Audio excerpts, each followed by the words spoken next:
ಪ್ರೀತಿಯ 10ನೇ ತರಗತಿ ವಿದ್ಯಾರ್ಥಿಗಳೇ, ಇವತ್ತಿನ ದಿನ ವಿದ್ಯುತ್ ಶಕ್ತಿ ಪಾಠದ ವಿಚಾರವಾಗಿ ಮಕ್ಕಳಿಂದ ಚಟುವಟಿಕೆ. ನೀವು ಈಗ ಚಟುವಟಿಕೆ ಮೂಲಕ ಈ ವಿದ್ಯುತ್ ಶಕ್ತಿ ಪಾಠವನ್ನು ಮಾಡಬೇಕು. ಜೊತೆಗೆ ಈ ಡಿಸ್ಕಷನ್ ಚರ್ಚಾ ಮೂಲಕ ನಿಮಗೇನು ತೋಚುತ್ತೋ ಕೆಲವು ವಿಚಾರಗಳನ್ನು ನಿಮ್ಮ ಗೆಳೆಯರ ಜೊತೆಗೆ ಹಂಚಿಕೊಳ್ಬೇಕಾಗಿದೆ ತಮ್ಮಲ್ಲಿ ಮಕ್ಕಳಲ್ಲಿ ಕೋರಿಕೆ. ಈ ಮೊದಲನೇದಾಗಿ ಸಿದ್ದನಗೌಡ ಪಾಟೀಲ್ ಅವರು ಇವತ್ತಿನ ದಿನ ವಿದ್ಯುತ್ ಶಕ್ತಿ ವಾರ್ತಾ ವಿಚಾರವಾಗಿ ತಮ್ಮ ಗೆಳೆಯರೊಂದಿಗೆ ಹಂಚಿಕೊಳ್ತಾ ಇದ್ದಾರೆ. ರಾಮ್. ನನ್ನ ಹೆಸರು ಸಿದ್ದನಗೌಡ ಪಾಟೀಲ್. ನಾನು 10ನೇ ತರಗತಿ ಓದುತ್ತಿದ್ದೇನೆ. ಶ್ರೀ ಗುರು ಮುಖೇಶ್ವರ ಪ್ರೌಢಶಾಲೆ ಬೆಳಗೇರಿ. ಮೊದಲನೇದಾಗಿ ವಿದ್ಯುತ್ ವಾಹಕ ಎಂದರೇನು?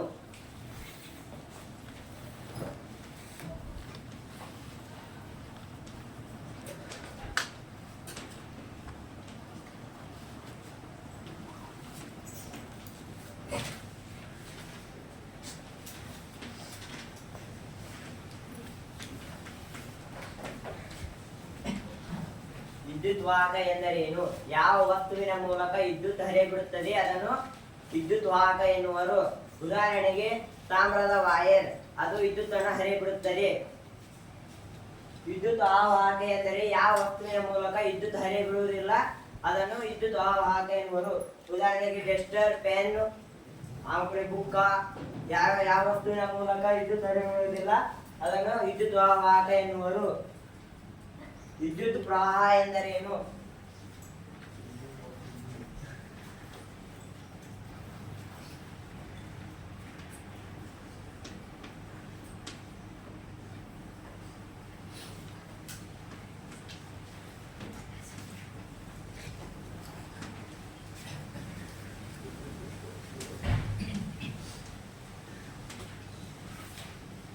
ವಿದ್ಯುತ್ ಆವೇಶಗಳ ಹರಿವಿಕೆಯ ದರವನ್ನು ವಿದ್ಯುತ್ ಪ್ರವಾಹ ಎನ್ನುವರು.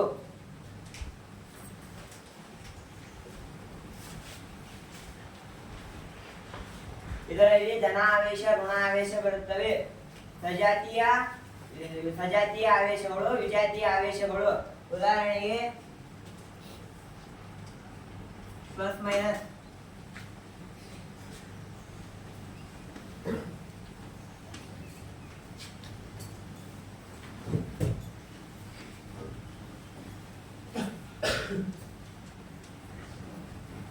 ಧನಾವೇಶ, ಋಣಾವೇಶ ಇವು ವಿಜಾತೀಯ ಆವೇಶಗಳು. ಪರಸ್ಪರ ಆಕರ್ಷಿತಗೊಳ್ಳುತ್ತವೆ.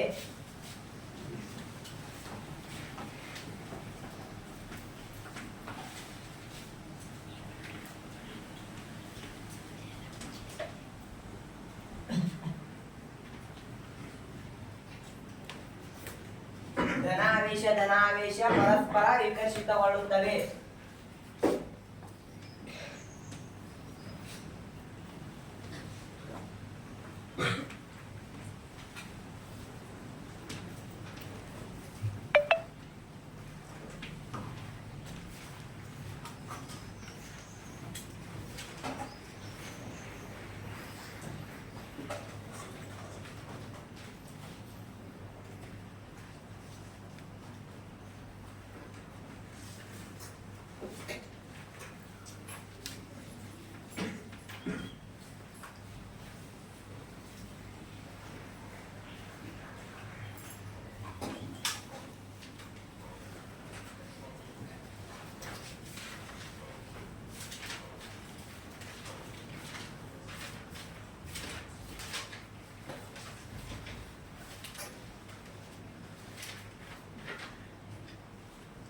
ಧನಾವೇಶದ ದಿಕ್ಕು ಯಾವ ದಿಕ್ಕಿನಲ್ಲಿ ಚಲಿಸುತ್ತದೆ ಅಂದರೆ ವಿದ್ಯುತ್ ಪ್ರವಾಹದ ದಿಕ್ಕಿನಲ್ಲಿ ಚಲಿಸುತ್ತದೆ. ಬರೀಬೇಡ, ಹಂಗೆ ಹೇಳಿಬಿಟ್ಟ ಸಾಕು. ಅವಷ್ಟು ಹೇಳಿ ಈಗೇಂತೈತಿ, ಬರೆಯೋದು ಬೇಡ, ಹಂಗೆ ಹೇಳು. ವಿದ್ಯುತ್ ಮಂಡಲ ಎಂದರೇನು? ವಿದ್ಯುತ್ ಪ್ರವಾಹವನ್ನು ಉಂಟು ಮಾಡಲು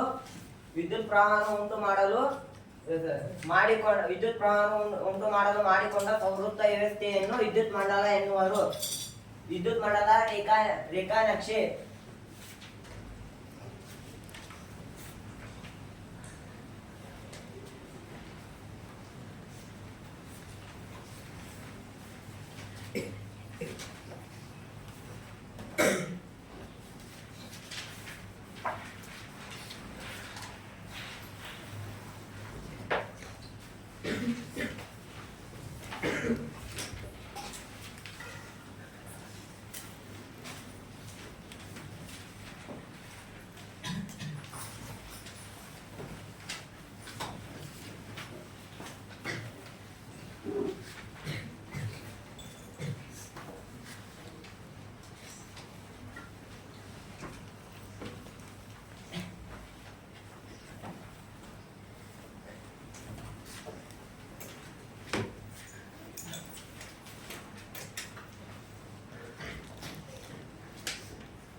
ಇದರಲ್ಲಿ ಬಳಸಿರುವ ವಾಹಕ ತಂತಿ, ಬಲ್ಬ್, ಅಮೀಟರ್, ಸ್ವಿಚ್, ಬ್ಯಾಟರಿ. ವಿದ್ಯುತ್ ವಿಭಾಂತರ ಎಂದರೇನು?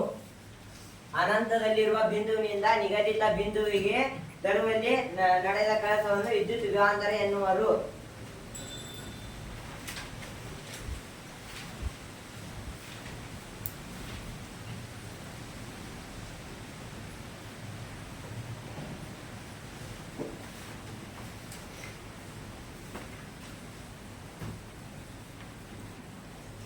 ಈ ಪ್ರಶ್ನೆ ಕೇಳು ನೋಡೋಣ. ಇನ್ನೊಂದ್ಸಲ ಹೇಳು ನೀನೇ, ಅದು ಬರೆಯೋದೇನು ಬೇಡ, ಹಾಗೆ ಹೇಳು. ಹಾಂ, ಈಗ ನೀನೇ ಪ್ರಶ್ನೆ ಕೇಳು. ಕೇಳಿ, ನೀನೇ ಕೇಳು, ಇಲ್ಲಿ ಕಡೆ ಬಾ. ಬುಕ್. ಹಾಂ, ಪ್ರಶ್ನೆ ಕೇಳು. ಹಾಂ, ವಿದ್ಯುತ್ ವಾಹಕ ಎಂದರೇನು? ಯಾರು ಹೇಳ್ತೀರಿ?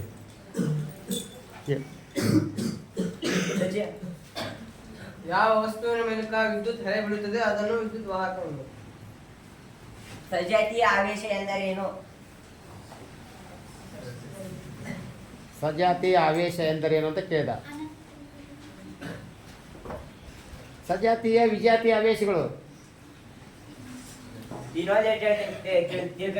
ವಿಜಾತಿಯ ಆವೇಶಗಳು ಪರಸ್ಪರ ಆಕರ್ಷಿತಗೊಳ್ಳುತ್ತವೆ, ಸಜಾತಿಯ ಆವೇಶಗಳು ಪರಸ್ಪರ ವಿಕರ್ಷಿತಗೊಳ್ಳುತ್ತವೆ. ಅದು ಸಜಾತಿ ಆವೇಶ ಅಂದ್ರೆ ಒಂದೇ ರೀತಿ ಆವೇಶ. ಮೈನಸ್ ಮೈನಸ್ ಪ್ಲಸ್ ಪ್ಲಸ್, ಹೌದಲ್ಲ? ಮೈನಸ್ ಮೈನಸ್ ಪ್ಲಸ್ ಏನಿವು ಸಜಾತಿ. ವಿಜಾತಿ ಆವೇಶಗಳು ಅಂದ್ರೆ ಪ್ಲಸ್ ಮೈನಸ್ ಮೈನಸ್ ಪ್ಲಸ್ ವಿಜಾತಿ ಆವೇಶಗಳು. ಇವು ಪರಸ್ಪರ ಏನು ಮಾಡ್ತವೆ? ಆಕರ್ಷಣೆಗೊಳ್ತವೆ, ಹೌದಾ? ಹಾಂ, ಸಜಾತಿ ಆವೇಶಗಳು ಪರಸ್ಪರ ವಿಕರ್ಷಣೆ ಮಾಡ್ತವೆ, ಹೌದಲ್ಲ? ಹಾಂ, ಈಗ ಮತ್ತೆ ಬೇರೆ ಕೇಳೋ ಪ್ರಶ್ನೆ. ವಿದ್ಯುತ್ ಮಂಡಲ ಎಂದರೇನು? ವಿದ್ಯುತ್ ಮಂಡಲ ಎಂದರೇನು?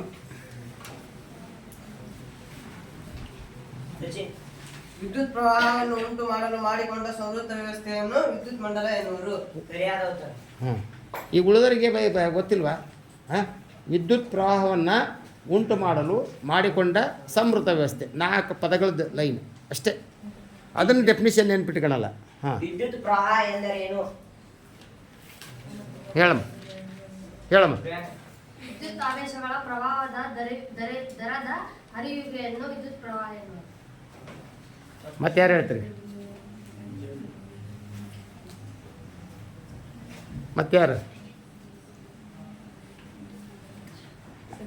ನೀನು ಹೇಳಪ್ಪ. ಹಾಂ, ಅನಂತದಲ್ಲಿ ಬಿಂದುವಿನಿಂದ ಅದಲ್ಲ, ತಪ್ಪು.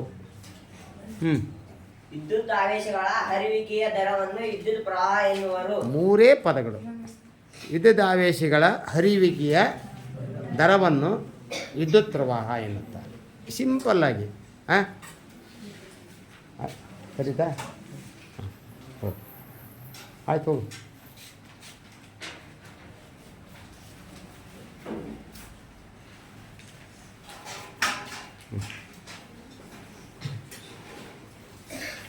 ಕೂತಾಳ. ನೆಕ್ಸ್ಟ್ ನೀ ಸಚಿನ, ನೀ ಹೇಳಪ್ಪ. ನೋಡಿ ಹೇಳ. ಹಾಂ, ನಾನು ಓಮನ ನಿಯಮದ ಬಗ್ಗೆ 2 ಮಾತುಗಳನ್ನು ಹೇಳುತ್ತೇವೆ. ಓಮನ ನಿಯಮದ ಬಗ್ಗೆ ಹೇಳ್ತಾನೆ. ಹಾಂ, ಓಮನ ನಿಯಮ. ಹಾಂ, ಓಮನ ನಿಯಮ ಎಂದರೇನು? ಓಮನ ನಿಯಮ ಅದರ ಅರ್ಥ ಯಾವುದೇ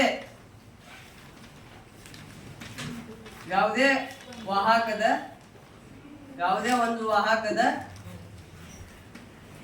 2 ತುದಿಗಳ ವಿಭವಾಂತರಕ್ಕೆ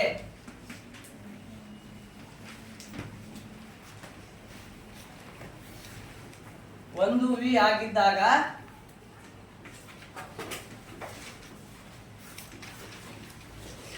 ಅದರಲ್ಲಿ ಹರಿಯುತ್ತಿರುವ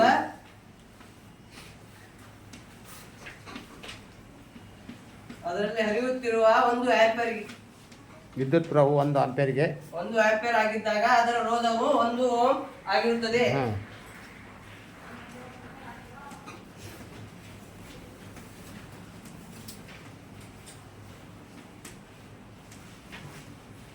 ಇದು ಓಮನ ಸಂಕೇತ.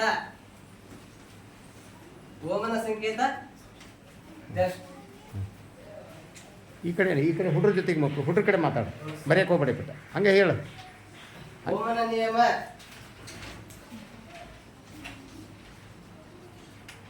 ಅದರಲ್ಲಿ ಹೇಳು. ಬರುವ ಪ್ರಮುಖ ಅಂಶಗಳೆಂದರೆ ವಾಹಕದ ರೋಧವು ಅವಲಂಬಿಸಿರುವ ಅಂಶಗಳು. ವಾಹಕದ ರೋಧಗಳು ಅವಲಂಬಿಸಿರುವ ಅಂಶಗಳೆಂದರೆ ವಾಹಕದ ಉದ್ದ.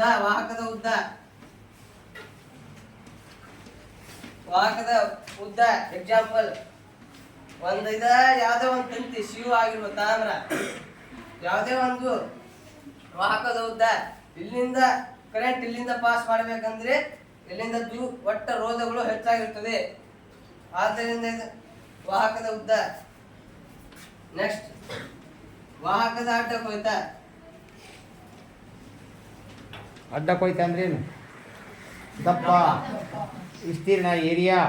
ವಾಹಕದ ಅಡ್ಡ ಕೊಯ್ತ ದಪ್ಪ. ಇದು ಇದೆ ವಾಹಕ. ಅದರಲ್ಲಿ ವಿದ್ಯುತ್ ಹಳೆ ಬಿಡಬೇಕಂದ್ರೆ ನೇರವಾಗಿ ಹೋಗಲ್ಲ. ಅದಕ್ಕೆ ನೇರ ಹಿಂಗೆ ಸ್ಟೇಟ್ ಇಂದಂದ್ರೆ ನೇರವಾಗಿ ಜಲ್ದಿ ಹೋಗುತ್ತದೆ. ಜಲ್ದಿ ಹೋಗಲ್ಲ. ನೆಕ್ಸ್ಟ್, ವಾಹಕದ ತಾಪ. ಇಲ್ಲಿ ನೋಡ್ರಿ, ವಾಹಕದ ಉದ್ದ ಅಂದ್ರೆ ತಂತಿಯ ಉದ್ದ ಹೆಚ್ಚಿದಂತೆ ರೋಧವು ಏನಾಗುತ್ತದೆ? ಹೆಚ್ಚುತ್ತದೆ. ವಾಹಕದ ಅಡ್ಡ ಕೊಯ್ತ ಅಂದ್ರೆ ವಾಹಕದ ದಪ್ಪ, ತಂತಿಯ ದಪ್ಪಾದಂಗೆ ರೋಧ ಏನಾಗುತ್ತದೆ? ಹೆಚ್ಚಾಗುತ್ತದೆ. ಅರ್ಥ ಆಯ್ತಾ? ಆಮೇಲೆ ಜೊತೆಗೆ ನಾವು ಬಳಸ್ತಕ್ಕಂಥ ವಿದ್ಯುತ್ ಪ್ರವಾಹಕ್ಕೆ ನಾವು ಬಳಸ್ತಕ್ಕಂಥ ವಸ್ತು ಇದೆಯಲ್ಲ, ವಸ್ತುವಿನ ಗುಣ, ಪ್ರಾಕೃತಿಕ ಗುಣ, ಇವು ಮೂರು ಸಹ ಏನಾಗ್ತವೆ? ರೋಧದ ಮೇಲೆ ಪ್ರಭಾವ ಬೀರ್ತಕ್ಕಂಥ ಅಂಶಗಳು. ವಾಹಕದ ರೋಧದ ಮೇಲೆ ಪ್ರಭಾವ ಬೀರುವ ಅಂಶಗಳು ಇವು ಮೂರು. ಓಮನ ನಿಯಮ ಯಾರು ಹೇಳ್ತೀರಿ? ಓಮನ ನಿಯಮ ಹೇಳಪ್ಪ ಕಾರಬರಿ.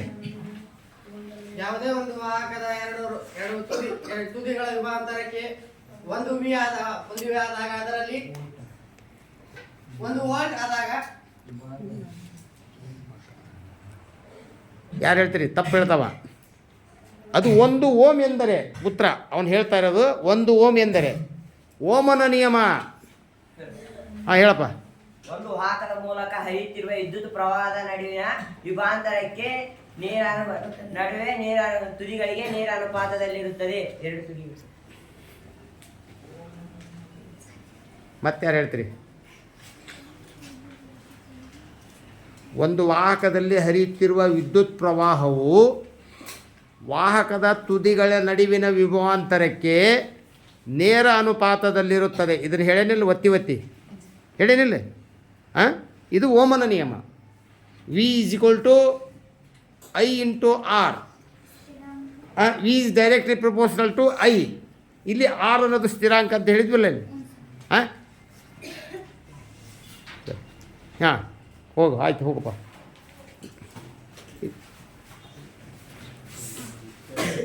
ಈಗ ಹೇಳಪ್ಪ. ಅಳಿಸಲ್ಲ ಬರೆಯೋದೇನು ಬೇಡ, ನೀವು ಹಾಗೆ ನಿನಗೇನು ತಿಳಿದೈತೆ ಅದು ಹೇಳು.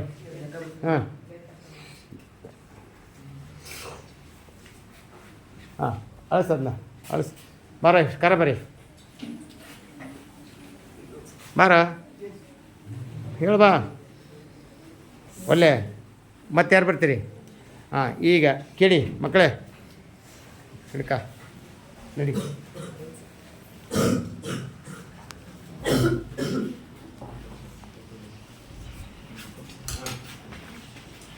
ಈಗಾಗಲೇ ನಾನು ಹೇಳಿದ್ದೇನೆ, ನೀವು ಪ್ರತಿಯೊಬ್ಬ ವಿದ್ಯಾರ್ಥಿಗಳು ಚಟುವಟಿಕೆಯಲ್ಲಿ ಭಾಗವಹಿಸಬೇಕು. ಒಂಥರ ಸೆಮಿನಾರ್ ಟೈಪ್. ಆದರೆ ನೀವು ಏನು ಮಾಡಲ್ಲ, ಭಯ ಪಡ್ತೀವಿ, ಸಂಕೋಚ ಮಾಡ್ತಿರ್ತೀವಿ. ಭಯ ಸಂಕೋಚ ಇದ್ರೆ ನಿಜವಾಗ್ಲೂ ನೀವು ಏನು ಸಾಧನೆ ಮಾಡಲ್ಲ. ಏನು ವಿದ್ಯುತ್ ಶಕ್ತಿ ಬಗ್ಗೆ ಏನಿದೆ, ತುಂಬಾ ಈಸಿ ಇದೆ, ಹೌದಾ? ಓಮನ ನಿಯಮ ಎಕ್ಸಾಮ್ ಕೇಳ್ತಾರೆ ಅಂತ ಹೇಳ್ತೀವಿ, ಅದು ಕಲಿಯಲ್ಲ, ಅದನ್ನು ಡೆಫಿನಿಷನ್ ತಪ್ಪು ಹೇಳ್ತೀವಿ. ವಾಹಕದ ವಿರೋಧ ಅವಲಂಬಿಸಿರುವ ಅಂಶಗಳ ಬಗ್ಗೆ ತಪ್ಪು ಹೇಳ್ತೀರಿ, ಏನೇನು ತಿಳ್ಕೊತೀವಿ, ಏನೇನು ಹೇಳ್ತೀರಿ. ಇದು ಹೆಂಗಿದೆ ಹಿಂಗಾದ್ರೆ?